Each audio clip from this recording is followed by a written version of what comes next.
नमस्कार क्लास, मैं मोनू चौधरी और ज्योग्राफी की इस ऑनलाइन जर्नी में आपका हार्दिक स्वागत करता हूं। कक्षा 12 का भूगोल पढ़ते हुए हम आगे बढ़ रहे हैं और कक्षा 12 के हमारे इस प्यारे से और सुंदर से भूगोल में हम बात कर रहे हैं भारत, लोग और अर्थव्यवस्था पुस्तक की।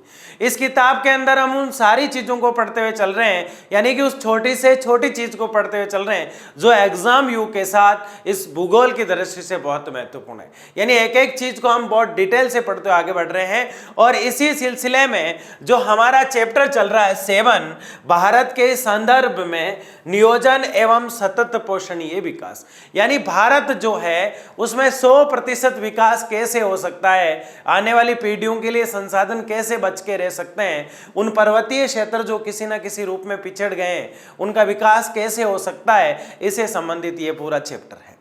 और इस चैप्टर के 3 लेक्चर पढ़ने के बाद आज हम लेक्चर नंबर 4 की बात करेंगे। इसके बाद मुश्किल से 1 या 2 लेक्चर और आएगा और ये चैप्टर खत्म हो जाएगा, है ना। तो ज़्यादा चिंता नहीं करना है, पिछले चैप्टर की तरह बड़ा चैप्टर नहीं है जिसमें 10-10 लेक्चर आ गए थे, ठीक है।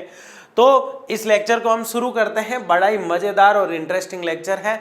मेरी थोड़ी तबीयत आपको लगी रही होगी, गड़बड़ सी है थोड़ी, है ना, लेकिन हो सकता है थोड़ी आवाज़ धीरा है तो आप वॉल्यूम बढ़ा लेना, टेक्नोलॉजी का यही तो फायदा है ना। तो आगे देखिए, सतत पोषणीय विकास। सबसे पहले अगर लेक्चर फ्लो की बात करें तो हम सतत पोषणीय विकास को देखेंगे। किसको देखेंगे? सतत पोषणीय विकास को। उसके बाद कृषि जलवायु प्रदेश को देखेंगे, क्या होता है कृषि जलवायु प्रदेश और कैसे क्या काम करता है, ये सारी चीजें आज के इस लेक्चर में हम देखने वाले हैं। तो सबसे पहले हम समझते हैं कि सतत पोषणीय विकास क्या है। सतत पोषणीय विकास क्या है? सतत पोषणीय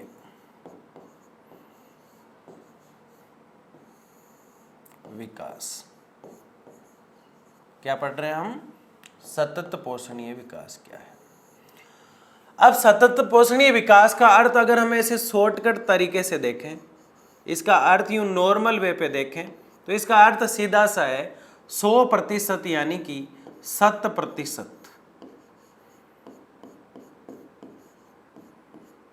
100% एवं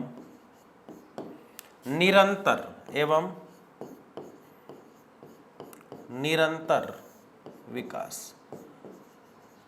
ये तो इसका एक शाब्दिक अर्थ हो जाता है, लेकिन सही मायने में अर्थ देखें, वास्तविक अर्थ तक अगर हम पहुंचे तो हमारे सामने एक चीज निकल के आएगी और वो चीज क्या होगी? सतत पोषणीय विकास का सही अर्थ अगर हम देखें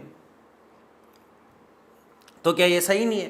बिल्कुल सही है। ये 100% मतलब 100% विकास होना चाहिए किसी एरिया का, वो सतत विकास कहलाता है, इसमें कोई अतिशयोक्ति नहीं है। और निरंतर विकास होना चाहिए किसी एरिया का, ये भी बिल्कुल 100% सही है। लेकिन इसमें एक विशिष्ट बात का ध्यान रखा जाता है और वो बात क्या है उसको हम समझते हैं। सतत पोषणीय विकास किसकी? सतत पोषणीय विकास की एक खास बात है।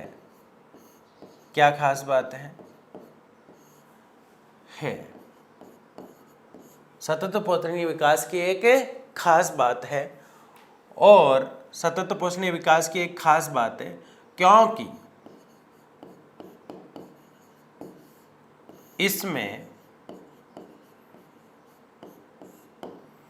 किसमें भाई? सतत पोषणीय विकास में। इसमें वर्तमान में, किसमें? वर्तमान में संसाधनों का, ध्यान से समझते जाना, लिखते जाना, वर्तमान में संसाधनों का उपयोग करते हुए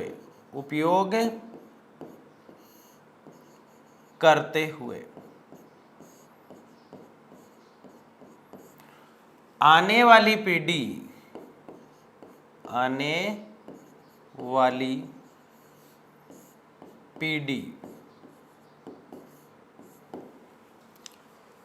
की आवश्यकताओं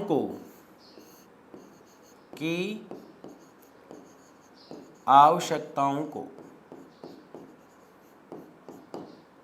आने वाली पीढ़ी की आवश्यकताओं को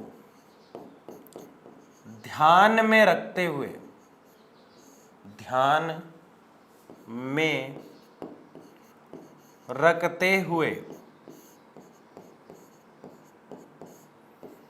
मितव्ययता से,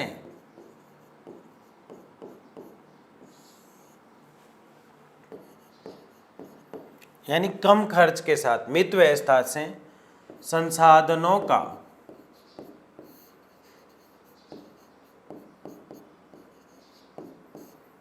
उपयोग करना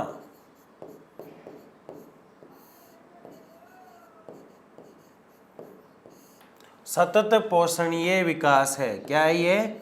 सतत पोषणीय विकास है। अब आप समझ गए होंगे, देखो मैं समझाता हूं। क्या देख रहे हैं हम? सतत पोषणीय विकास, 100% और निरंतर विकास, यानी आने वाली पीढ़ियों के लिए भी विकास की बात करते हैं तो सतत पोषणीय विकास होता है। सतत पोषणीय विकास के अंदर मोस्टली हम क्या देखते हैं? सतत पोषणीय विकास की एक खास बात है क्योंकि इसमें वर्तमान संसाधनों का उपयोग करते हुए आने वाली पीढ़ी की आवश्यकताओं को ध्यान में रखते हुए मितव्ययता से संसाधनों का उपयोग करना सतत पोषणीय विकास है। नहीं समझ में आया तो समझो। मतलब आज हमारे पास कोई संसाधन है, जैसे हमारे पास खनिज तेल है, जैसे हमारे पास प्राकृतिक गैस है, तो ये तो समाप्य है, यानी बहुत जल्द समाप्त हो जाएंगे। जैसे हम इनको निकाल के खर्च करते रहेंगे, धीरे धीरे एक दिन ऐसा आएगा कि ये खत्म हो जाएंगे। तो सतत पोषणीय विकास में ये कहा जाता है कि आपको जितनी जरूरत है उससे थोड़ा कम ही उपयोग करें। मतलब आपकी आवश्यकताओं की तो पूर्ति आपको करना ही है, लेकिन आने वाली जो पीढ़ियां हैं उनके लिए सोच के चलना है। जैसे जल ही जीवन है, जल बचाओ।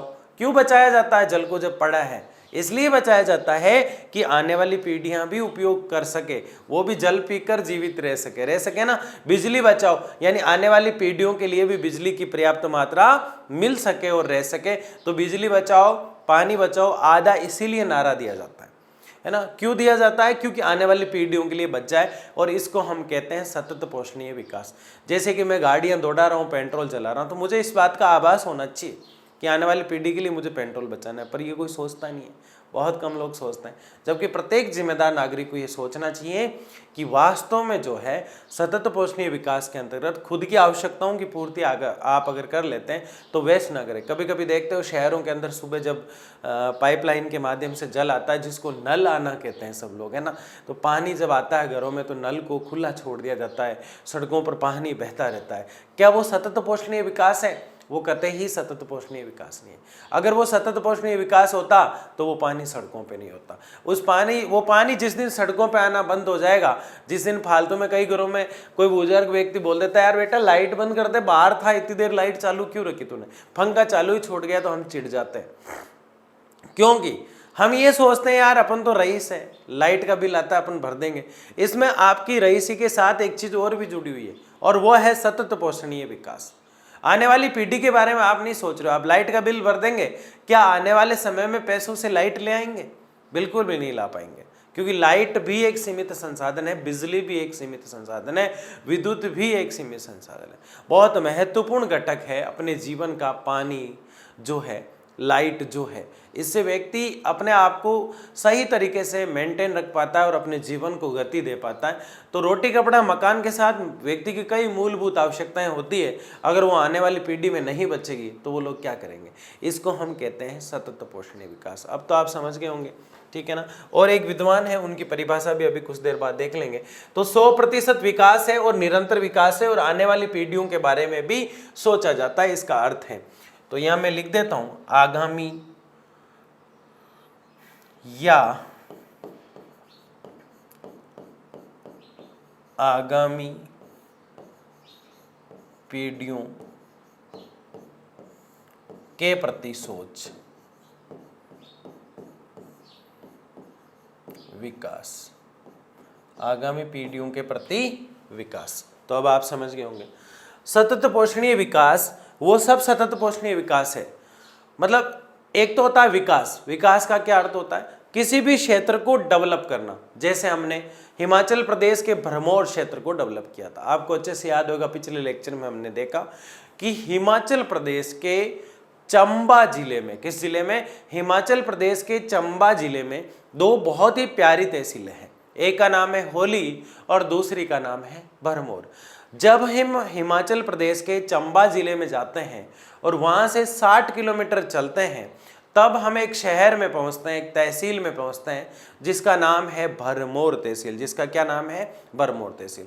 उस भरमौर तहसील के अंदर हम जाकर ये देखते हैं कि वहाँ के जो लोग हैं वो पूरी तरह से जनजाति के लोग हैं, आदिवासी लोग हैं। और उन आदिवासी का मतलब होता है कि ऐसे लोग, ऐसे मूल स्थान के लोग जिनका मूल स्थान हमेशा जंगल या पहाड़ी क्षेत्र रहा है, उनको हम आदिवासी लोग बोलते हैं। वो आज भी पिछड़े हुए हैं, वहाँ पूरा जो पर्यावरण है वो पूरी तरह से भंगुर है, विचलित है, हमेशा उथल पुथल चलता रहता है। कभी मौसम जलवायु कठोर हो जाता है, कभी नॉर्मल हो जाता है, नहीं समझे, मतलब बादल फट जाना अचानक से, क्योंकि भारत के अंदर बादल दक्षिण से उत्तर की ओर जाते हैं और हिमालय से टकराते हैं। हिमालय की वजह से आगे नहीं जा पाते तो वो वहीं ठंडे होके पूरी तरह से बारिश कर देते हैं, भयंकर वाली, तो उसको कहते हैं बादल फटना। तो कई चीजों से पीड़ित है। कौन सा क्षेत्र? हिमाचल प्रदेश का भरमौर क्षेत्र। उस भरमौर क्षेत्र के अंदर हम देखते हैं कि 1818 किलोमीटर का यह क्षेत्र है। वहाँ गधिया नाम की जनजाति रहती है। 39,100 के आसपास, यानी कि राउंड फिगर 40,000 वहाँ जनसंख्या है। 21 व्यक्ति जनघनत्व है वहाँ का। लेकिन वह एक चीज देखने को कॉमन मिलती है कि वहाँ कृषि और पशुपालन ही होता है, शिक्षा के प्रति झुकाव नहीं है। जब वह एक योजना चलाएगी 1974 में, जो सही तरीके से प्रॉपर काम करने लगी 26 नवंबर 1975 को, और इस तरह से ये योजना काम कर रही है, तो वहाँ 1% जो साक्षरता है उन लोगों की, उस साक्षरता को 65% तक ले जाया गया। मतलब वहाँ साक्षरता को बढ़ाया गया। गधिया जनजाति के लोग वहाँ रहते हैं। मेरू नाम के एक व्यक्ति थे जिन्होंने उस क्षेत्र को बसाया। लेकिन सबसे बड़ी बात यह है कि वहाँ ऐसी अच्छी नदियाँ भी है, जैसे बुडिल, टुंडेन, कई प्रकार की वहाँ नदियाँ हैं।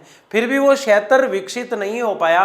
स्वच्छ जल पीने की आदत उसकी नहीं है, तो स्वच्छ जल की योजना भी वहाँ चलाएगी, विद्युत की व्यवस्था भी यहाँ चलेगी। ये जो मैं आपको एक योजना के माध्यम से बता रहा हूँ कि ये जो है विकास है।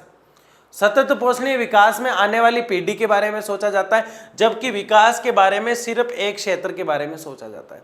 जैसे हम भरमौर के बारे में सोच रहे हैं। भरमौर डेवलप है सांस्कृतिक दृष्टि से, लेकिन आर्थिक रूप से पिछड़ा है। सांस्कृतिक दृष्टि से देखें तो यहाँ 84 ऐसे मंदिर हैं जो 1400 वर्ष पुराने हैं। मतलब कंबलों के लिए, कंबल जो बनती है हमारी सर्दी की, उसके लिए एप्पल यानी सेव के लिए हमेशा से प्रसिद्ध रहा। 2 राजधानियां रखता है हिमाचल प्रदेश, सर्दी के लिए अलग रखता है, गर्मी के लिए अलग रखता है। यानी हिमाचल प्रदेश की 2 राजधानियां। हिमाचल मतलब हिम आंचल, बर्फ का घर। वहाँ पे धर्मशाला नाम की राजधानी जो है, शिमला नाम की जो राजधानी है, शिमला गर्मियों के लिए, धर्मशाला सर्दियों के लिए, इस प्रकार से 2 राजधानियां रखता है। फिर भी वो क्षेत्र एजुकेशन के रूप में पिछड़ा हुआ है। तो उस क्षेत्र का, उस तबके का विकास करने के लिए हमारा जो योजना आयोग पहले हुआ करता था, जो 1 जनवरी 2015 से नीति आयोग के रूप में काम में करने लगा, और उस नीति आयोग में डॉक्टर सुमन बेरी जो उपाध्यक्ष है, पहले अरविंद पनगड़िया हुआ करते थे, जो सुमन बेरी उपाध्यक्ष है वो, और उसके साथ 4 लोग और होते हैं। एक हमारे निर्मला सीतारमण जो वित्त मंत्री है वो, एक अशोक परनामी जी को भी उसमें, अशोक परनामी नहीं होके वो है नरेंद्र तोमर, है ना, नरेंद्र तोमर जी को उसमें लिया गया, निर्मला सीतारमण को लिया गया, राजनाथ सिंह को लिया गया और अमित शाह को उसके अंदर लिया गया। तो ये नीति आयोग जो है अलग अलग योजनाएं निकालता रहता है विकास से संबंधित। किससे संबंधित? विकास से। लेकिन विकास अलग चीज है, सतत पोषणीय अलग चीज है। इसलिए सतत पोषणीयता में तो आने वाली पीढ़ी के बारे में सोचा जाता है और विकास में आज की वर्तमान स्थिति के बारे में सोचा जाता है। दोनों को मिलाकर हम सतत पोषणीय विकास कह देते हैं। तो दोनों का अर्थ हो जाता है आने वाली पीढ़ियों के बारे में सोचते हुए वर्तमान जो लोग हैं उनकी जिंदगी में सुधार करना सतत पोषणीय विकास कहलाता है। आगे देखिए, सतत पोषणीय विकास। विकास का अभिप्राय समाज विशेष की भौतिक एवं सांस्कृतिक उपलब्धियों से विकास का अभिप्राय यानी अर्थ समाज विशेष यानी कोई भी समाज भौतिक एवं सांस्कृतिक उपलब्धियों से विश्व में बनी उसकी स्थिति तथा अनुभव किए गए परिवर्तन की प्रक्रिया से है। यानी विकास का अभिप्राय कोई भी समाज है उसमें उसकी वर्तमान में भौतिक स्थिति यानी दिखावट कैसी है, उसकी दिखावट यानी देखते ही पता चल जाता है कि उसके पास कितना पैसा है, उसके पास कितनी गरीबी है, वो अपना विकास कैसे करेगा। ये सारी चीजें उसकी भौतिक चीजें हमें दिखने लगती है। सांस्कृतिक रूप से उसको देखते हैं हम तो भी हमें कई चीजें नजर आती है।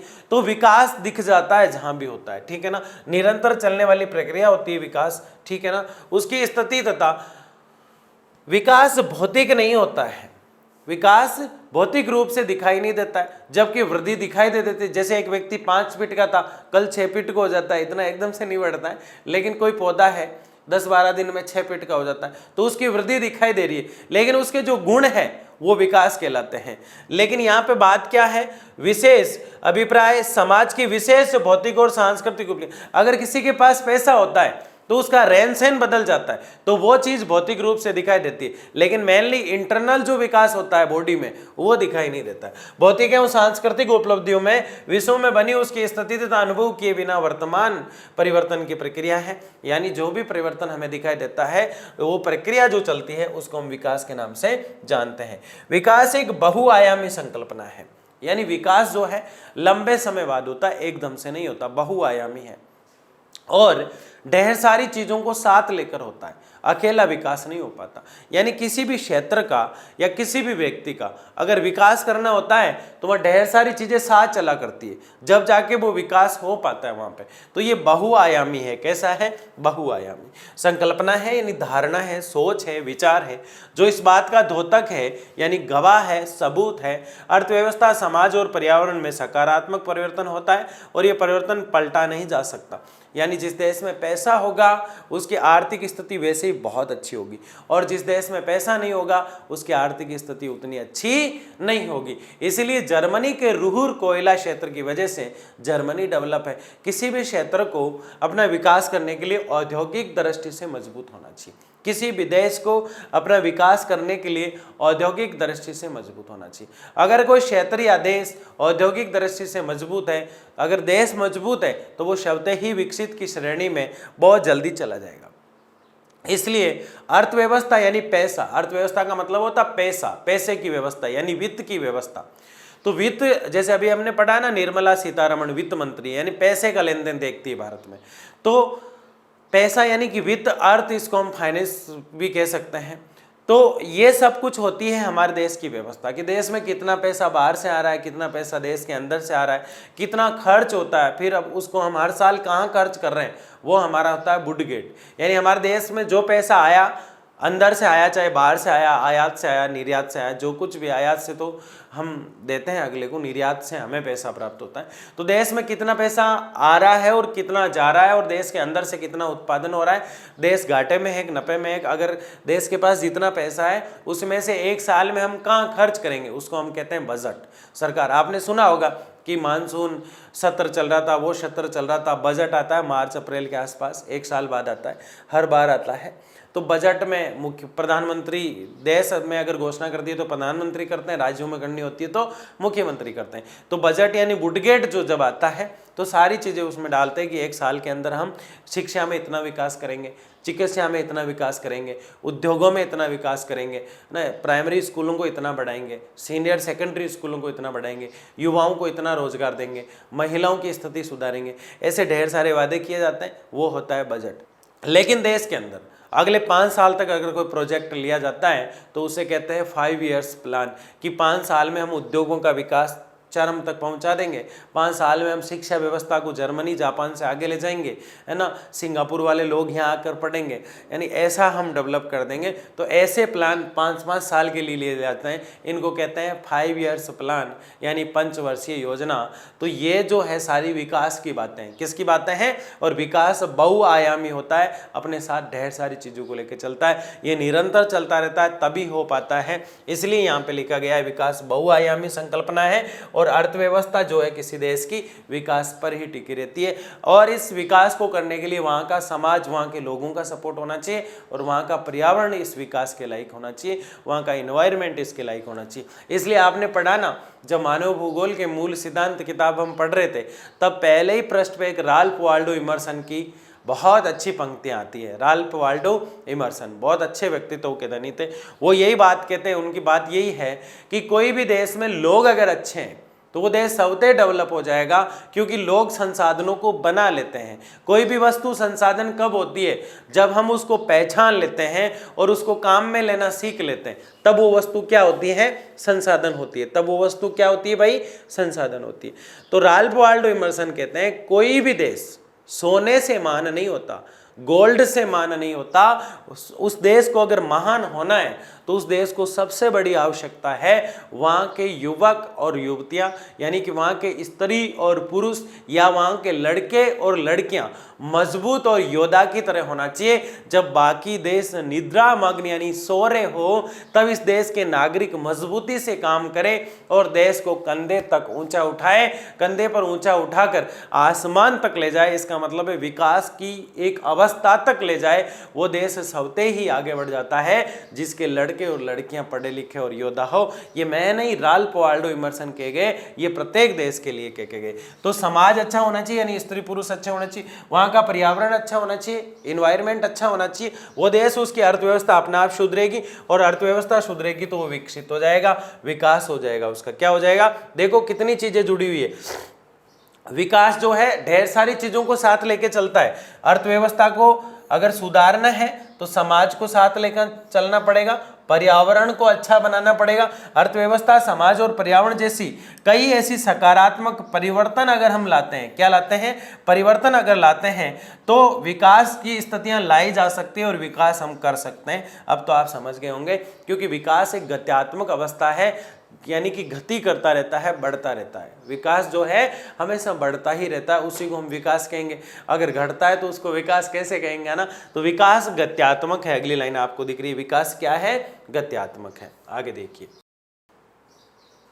विकास की वे प्रक्रिया जिसमें पर्यावरण की गुणवत्ता को बनाए रखते हुए वर्तमान में उपलब्ध संसाधनों का उपयोग इस प्रकार से किया जाए जिससे कि ये संसाधन भविष्य में आने वाली पीढ़ी की आवश्यकताओं की पूर्ति के लिए भी उपलब्ध हो सके, सतत पोषणीय विकास कहलाता है। ये चीज़ मैंने आपको समझाई है कि सतत पोषणीय विकास शुरू की जो स्लाइड होती है, मैंने हमेशा से आपको कहा है बहुत महत्वपूर्ण होती है। उसे अगर हम ध्यान से पढ़ लेते हैं तो अपना आधा काम वही हो जाता है जो शुरू की स्लाइड में आजकल पढ़ा रहा हूँ पिछले 8-10 लेक्चर से, क्योंकि उसमें सारे चैप्टर का पहले मैं निचोड़ दे देता हूँ, आपको सारे लेक्चर का निचोड़ दे देता हूँ कि इसमें हम ये पढ़ने वाले हैं।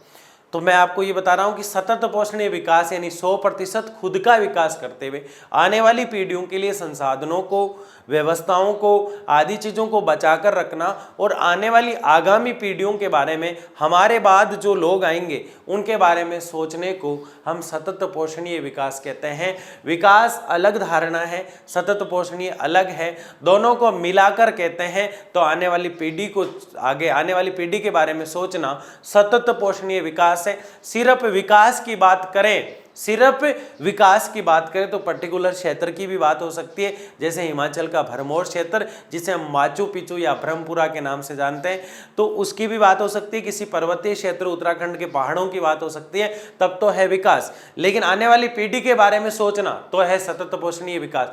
तो सिर्फ विकास का मतलब किसी क्षेत्र को डेवलप करना, सिर्फ सतत पोषणीय का मतलब निरंतर किसी क्षेत्र का विकास करना और सब लोगों का पोषण करना, सब लोगों का 100% विकास करना। लेकिन सतत पोषणीय विकास का अर्थ सब लोगों का विकास करना, विकास का मतलब जो है किसी क्षेत्र का विकास करना, लेकिन दोनों को मिला दिया जाए, सतत पोषणीय प्लस विकास, तो अर्थ हो जाएगा कि आज हमारी आवश्यकताओं की पूर्ति करते हुए उस आने वाली पीढ़ी, उन आने वाले लोगों के बारे में भी संसाधन, बिजली, पानी आदि चीज़ें, पेट्रोल, डीजल, गैस हम बचाकर रखें, सतत पोषणीय विकास होता है। तो इसी चीज़ को यहाँ समझाया गया है, तो आप समझ गए होंगे। ब्रंटलैंड रिपोर्ट के अनुसार, किसकी रिपोर्ट है ये? Brundtland, our common future, the world commission on environment and development है ना, लोगो है यहाँ का। ब्रंटलैंड रिपोर्ट क्या कह रही है, किसकी रिपोर्ट है, ब्रंटलैंड रिपोर्ट।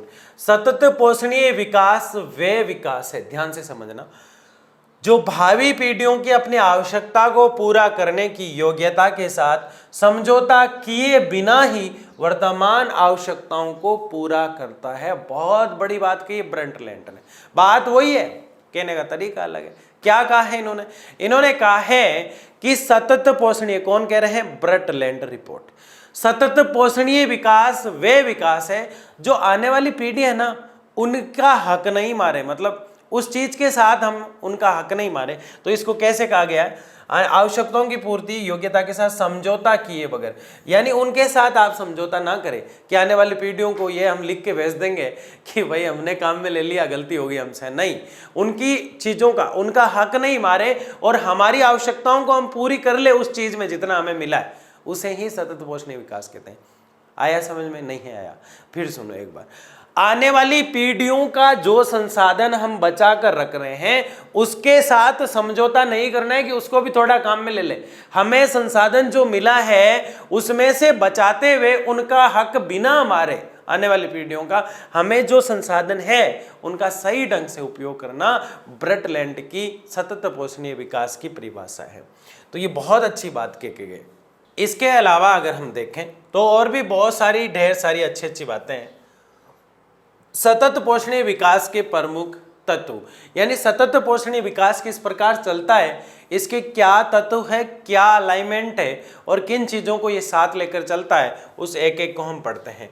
मानव व जीवन के अन्य सभी रूपों को का जीवित रहना, यानी सतत पोषणीय विकास मानव की भी बात करता है, मानव व जीवन के अन्य सभी रूपों का जीवित रहना, यानी मानव जो है उसका जीवन जब रह पाएगा जब अन्य तत्व रह पाएंगे। कैसे बताओ, पानी नहीं मिलेगा तो मानव जीवित रह पाएगा, तो आने वाली पीढ़ी क्या जीवित रह पाएगी अगर पानी नहीं रहेगा तो। इसलिए सतत पोषणीय विकास कहता है पानी आप जितनी आपको प्यास से पियो, लेकिन फालतू ऐसे इसको बहाओ मत, यही क्या है, सतत पोषणीय विकास। तो मानव जीवन के अन्य सभी रूप, जैसे कि यहाँ पे हम जल को ले सकते हैं, हम विद्युत को ले सकते हैं, ये जिंदगी के महत्वपूर्ण पार्ट बन चुके हैं। तो अगर हम खनिज तेल को ले सकते हैं, खनिज तेल, पेट्रोल, गैस आदि, ठीक है ना, खनिज तेल में डीजल, पेट्रोल ये सब आ जाते हैं, केरोसिन, मीठा, मीठा नहीं क्योंकि उसको मिट्टी का तेल है ना, और खनिज तेल ले लिया हमने। खनिज तेल के अलावा यहाँ क्या ले सकते हैं, प्राकृतिक गैस, प्राकृतिक गैस, ठीक है ना। तो ये चीजें वो चीजें हैं जो मानव जीवन के अन्य सभी रूप है, मानव जीवन को जीने के लिए अन्य सभी रूप है। अगर इनको हम बचा कर रखते हैं आने वाली पीढ़ियों के लिए तो वो सतत पोषणीय विकास है। वो क्या है, सतत पोषणीय विकास। सभी जीवों, मुख्यतः मनुष्य की आधारभूत आवश्यकताओं को पूरा करना, सभी जीव जो है वो मनुष्य की आधारभूत आवश्यकताओं को पूरा करना, उनके लिए बचा कर रखना, यानी सभी जीवों के लिए जो चीज चाहिए वो तो उनको देना, लेकिन आने वाली पीढ़ी के लिए उसमें से कुछ बचा लेना, सतत पोषणीय विकास है। जीवों की भौतिक उत्पादकता का अनुसरण करना, मनुष्य की आर्थिक क्षमता एवं विकास करना, यानी मनुष्य, ये समझ लो पहले, जीवों की भौतिक उत्पादकता का अनुसरण, जो जीव है उसकी भौतिक जो क्षमता है, उसकी जो बनावट, संरचना, या फिर उसको जिंदगी में या फिर उसको अपने शरीर में, बॉडी में जो जो चाहिए वो उसकी आवश्यकता को पूर्ति करो, उसका भी हक मत मारो जो वर्तमान में। जैसे मान लो कि एक व्यक्ति को 5 लीटर पानी चाहिए, अब हम कहें नहीं साहब आपको 1 लीटर पानी पीना है, क्योंकि हम 4 लीटर पानी का तो एक बड़ा सा जरीकन भर के साइड में रख देंगे आने वाली पीढ़ी के लिए। किसके लिए, यानी कि आपने हक मार दिया यहाँ, हक किसी का बचाने के लिए, ये तो ठीक है, लेकिन सतत पोषणीय विकास ये कहता है कि अपनी आवश्यकता को पहले पूरी करो और उसके बाद जो बचता है आने वाली पीढ़ी के लिए जरूर बचाओ। अगर गलत कब है सतत पोषणीय विकास की परिभाषा? गलत जब है कि जब आप अपना हक लेते हुए उनका हक जो है उसको बढ़ा देते हो। आपको 5 घंटे की लाइट की जरूरत है, आप 5 घंटे बैठकर पढ़ रहे हैं एक साइड के रूम में, और जब आप सोने लगते हैं दूसरे वाले रूम में जब जाके आप सो रहे हैं तो उसकी लाइट, पंखे, कूलर ऐसी सब चालू छोड़ जाते हैं। वो सतत पोषणीय विकास, उनका जो हक है उसके साथ आपने समझौता कर लिया, उनका हक आप मार रहे हैं आने वाली पीढ़ियों का, तो वो सतत पोषणीय विकास पर एक कलंक है। समझ गए? और आपको 5 घंटा लाइट चाहिए, आप पढ़ना चाहते हैं, लेकिन आपको कोई कहे नहीं आपको 1 घंटा ही पढ़ना है, 4 घंटे लाइट नहीं चलाना है क्योंकि आने वाली पीढ़ी के बारे में सोचना, तो आज की पीढ़ी का हनन है, आज की पीढ़ी का अधिकार छीना जा रहा है। तो सतत पोषणीय विकास आज का और आने वाली पीढ़ी का दोनों का सोचता है कि पहले तो आज की जो आवश्यकता है उसको पूरी करो, फिर आने वाली पीढ़ी के बारे में जरूर सोचो। ये सतत पोषणीय विकास है। तो जीवों की भौतिक उत्पादकता का भी अनुसरण किया जाता है। मनुष्य की आर्थिक क्षमता और विकास की भी बात होती है। मनुष्य को डेवलप करने की बात ही सतत पोषणीय विकास की ओर ले जाती है हम लोगों को। पर्यावरण, आगे क्या पढ़ रहे हैं हम? पर्यावरण यानी कि इन्वायरमेंट। पर्यावरण क्या होता है? हमारे चारों ओर का जो आवरण होता है, हवा का गुब्बारा चलता रहता है, बस वही पर्यावरण और कुछ नहीं। चारों तरफ जो कुछ भी दिखाई देता है पूरी तरह से, चारों तरफ की हवा का आवरण जो होता है, परि यानी चारों ओर, आवरण यानी फैलाव, चारों ओर का क्या है? पर्यावरण यानी कि चारों ओर का फैलाव। तो ये चीज़ें साथ चलती है, जैसे जलवायु, क्लाइमेट, वेदर, मौसम, है ना, ये सब जुड़ी हुई रहती है एक दूसरे से, कभी देखेंगे इसको। पर्यावरण तथा पारिस्थितिकीय तंत्र का संरक्षण अंतर तथा अंतरापेडी समानता है। पर्यावरण तथा, देखो ये पॉइंट बिल्कुल आपको थोड़े डिफिकल्ट लग सकते हैं, लेकिन मैं बिल्कुल सिंपल भाषा में बता रहा हूँ। पिछले भी हमने पढ़े, पॉइंट कुछ अलग सा दिखाई दे रहा है, समझ रहे हैं, जब अलग दिखता है उसका अर्थ अलग निकल जाता है, ठीक है ना। पर्यावरण तथा पारिस्थितिकी तंत्र, अब दो चीजें दिख रही है, दोनों एक से दिख रही है। अब आप कहेंगे सर ये अगला क्या है? पर्यावरण तो चारों ओर का आवरण, हवा वगैरह सब है। पारिस्थितिकी जीवों का रूप होता है, जीवों का जो तंत्र होता है, जितने भी जीव होते हैं उसको पारिस्थितिकी तंत्र बोलते हैं। तो संरक्षण, अंतर तथा अंतरापीढ़ी समानता। अब आप समझे ये पॉइंट? देखो देखने में कुछ अलग लग रहा है, अब इसका अर्थ समझना। हमारा जो पर्यावरण है, पेड़ पौधे, इनको बचाना, आने वाली पीढ़ी के बारे में भी सोचना। हमें जितना काटना है, लकड़ी काम में लेनी है, उतनी हम लें, हरे पेड़ पौधों को नहीं काटे, आने वाली पीढ़ी के लिए हम पेड़ लगा के दें। ये तो हुआ पर्यावरण। पारिस्थितिकीय तंत्र का मतलब है कि जो जीव खत्म हो रहे हैं, आने वाली पीढ़ियां उन्हें देख ही नहीं पाएगी, सिर्फ फोटो देख पाएगी। जैसे बाघ है, जैसे शेर, टाइगर, लॉयंस आदि चीजें जो है वो धीरे धीरे खत्म हो जाएगी। जैसे पहले कुरजा पक्षी आया करता था उड़ते उड़ते, जब भी कोई जानवर मर जाया करता था गाँव में तो ढेर सारी कुरजा आया करती थी, कुरजा पक्षी हुआ करता था। आप यूट्यूब पे देखना, कुरजा लिख के आना, तो वो आते थे और मरे हुए जीव को पूरी तरह से खा जाते थे और फिर उड़ जाया करते थे। वो आजकल लुप्त सी हो गई। राजस्थान के चूरू के ताल छापर अभ्यारण्य में देखने को मिलती है, उसके अलावा बहुत कम जगह। एक काले हिरण हुआ करते थे, वो भी, उड़न गिलेरियां जो है वो भी, मतलब ऐसी कई प्रजातियां हैं जो खत्म होती जा रही है। तो आने वाली पीढ़ियों के लिए इनको देखने के लिए या फिर संसाधन के रूप में बचा कर रखे, ये कहलाता है जीवों के बारे में सोचना। पारिस्थितिक तंत्र और क्लाइमेट यानी कि इन्वायरमेंट, यानी हम पर्यावरण को शुद्ध रखें, तो ये कहलाता है पर्यावरण। तो हमारी आसपास का जो आवरण है उसको सही रखते हुए जीवों को भी बचाया जाए और उनका संरक्षण, उनकी रक्षा, उनकी सुरक्षा करें तथा पीढ़ी आने वाली जो है उसके लिए भी समानता का व्यवहार करें। अब आप इसका अर्थ समझ गए होंगे। पर्यावरण मतलब हवा वगैरह अपने आसपास घूमती है। पारिस्थितिकी मतलब जीव होते हैं, इनका संरक्षण करें और आने वाली पीढ़ी के प्रति समानता दिखाए। सामाजिक न्याय और स्वावलंबन, अभी जो लोग हैं उनके साथ समाज में न्याय होना चाहिए और उन्हें मजबूती मिलनी चाहिए, फिर आने वाली पीढ़ी के बारे में भी सोचना चाहिए। स्वावलंबन का मतलब है हर चीज में मजबूती, आर्थिक रूप से, सामाजिक रूप से, धार्मिक रूप से, ऐतिहासिक रूप से, राजनीतिक रूप से व्यक्ति को मजबूती मिलना स्वावलंबन कहलाता है। सामाजिक न्याय यानी समाज में हर व्यक्ति को न्याय मिलना चाहिए, किसी के साथ भी समाज में अन्याय नहीं होना चाहिए। ये सामाजिक न्याय और स्वावलंबन कहलाता है। क्या कहलाता है? सामाजिक न्याय और स्वावलंबन। अब आपके सर की तबीयत काफ़ी ऐसे ठीक नहीं हो रही है ना, ज़्यादा गड़बड़ हो रही है, तो मैं जल्दी खत्म कर दूंगा इस टॉपिक को, है ना।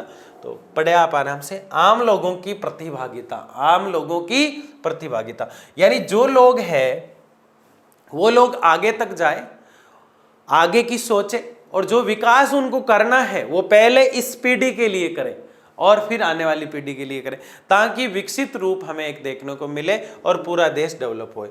जनसंख्या वृद्धि दर में स्थिरता ये जरूरी है। हमने प्रावस्था के, खे, गे आदि चीजें देखी थी पहले चैप्टर में जब हमने भारत लोग और अर्थव्यवस्था शुरू किया था। पहले भारत की जनसंख्या इस तरह से नजर आती थी क्योंकि डिलीवरी के दौरान कई बच्चे और माताओं की मृत्यु हो जाया करती थी, वो प्रावस्था के थी। फिर प्रावस्था खे में हमने देखा जनसंख्या थोड़ी थोड़ी बढ़ने लगी लेकिन स्तर रूप ही दिखाई दे रहा था। और फिर हमने गे के अंदर देखा कि जनसंख्या का विस्फोट हो गया, बहुत ज़्यादा जनसंख्या बढ़ गई और फिर धीरे धीरे वर्तमान में जनसंख्या जो है उसका लेवल ठीक चल रहा है। तो ये क्या है, जनसंख्या वृद्धि में स्थिरता लाना, यानी जनसंख्या की ज़्यादा बढ़ोतरी नहीं होना किसी देश के लिए और उसके देश के संसाधन के लिए महत्वपूर्ण होती है। जीवन मूल्यों का पालन, यानी व्यक्ति के जो जीवन के मूल्य हैं उनका पालन करना चाहिए। व्यक्ति के सिद्धांत होना चाहिए, मैं पानी बचाऊंगा, बिजली बचाऊंगा आदि चीज़ें होनी चाहिए। खुद का उपयोग होने के बाद बाकी जो बचता है वो आने वाली पीढ़ियों के लिए छोड़ दिया करो यार, वो भी तो लोग हैं जो आएंगे, है ना। तो वादा कर दो मेरे कमेंट बॉक्स में कि वास्तव में सर आपने गला बिल्कुल रौंदा हुआ बोला, आपसे नहीं जा रहा था, फिर भी बताया कि आने वाली पीढ़ियों के लिए सोचना है, तो हम जरूर सोचेंगे। तो आपको लिखना क्या कमेंट बॉक्स में, इससे मुझे पता चलेगा कि आप पढ़ते हो, है ना। तो क्या लिखना है, सबको एक ही चीज़ लिखना है। क्या लिखना है, आने वाली पीढ़ियों के बारे में हम जरूर सोचेंगे। ठीक है, क्या लिखोगे, आने वाली पीढ़ियों के बारे में हम जरूर सोचेंगे। जीवन मूल्यों का पालन हम करेंगे।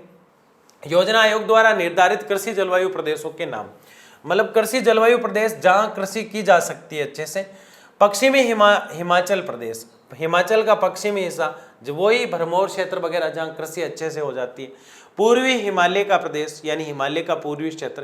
गंगा नदी की निचली घाटी, नदियों का तो होगा ही होगा, देखो इस तीन में आपको गंगा दिख रही है, ये भी गंगा, ये भी गंगा और ये भी गंगा।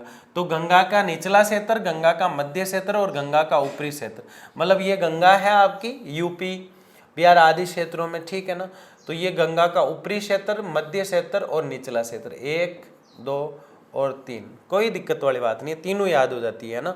मध्य क्षेत्र, निचला, ये ऊपरी हो गया, ऊपरी क्षेत्र, ठीक है। यह मध्य क्षेत्र, यह निचला क्षेत्र,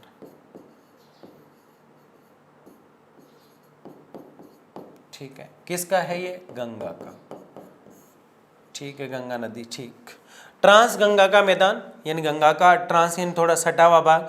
पूर्वी पठार और पहाड़ी प्रदेश, पूर्व के जो पठार है और पहाड़ी प्रदेश है। भारत में मोस्टली पठारी क्षेत्र जो है ये तो अपना पूरा ही पठारी क्षेत्र आ जाता है, इस प्रकार से, ये इस प्रकार। वैसे ये त्रिभुज नुमा है यहाँ पे, इस प्रकार से ऐसे ऐसे, ठीक है ना। ये पठारी क्षेत्र है, ये भारत के तट है, यहाँ पे ये तट है, ये भारत के द्वीप है, यहाँ आपकी अरब सागर है, यहाँ आपकी बंगाल की खाड़ी है, ठीक है ना। यहाँ आपका लक्षद्वीप भी है, यहाँ आपका अंडमान निकोबार, ग्रेट निकोबार आदि है, ठीक है ना। तो ये चीज़ें देखने को यहाँ मिलती है। तो यहाँ भी अच्छी कृषि हो जाती है, पानी वाले क्षेत्र में नहीं, सिर्फ पठारी क्षेत्र में, है ना। आगे देखिए, मध्य पठार एवं पहाड़ी क्षेत्र। मध्य पठार भारत का मध्य बिंदु, मध्य पठार यही है मैं जो अभी आपको बता के आया हूँ, ये वाला क्षेत्र है मध्य पठार, यहाँ अच्छी कृषि होती है।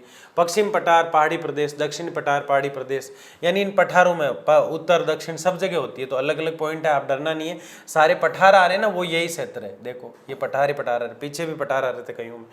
पूर्वी तटीय मैदान, देखो अब मैदानी मैदान दिख रहा है आपको, मैदान, ठीक है ना, ये मैदान दिख रहे हैं। तो मैदानी भाग भारत का ये है,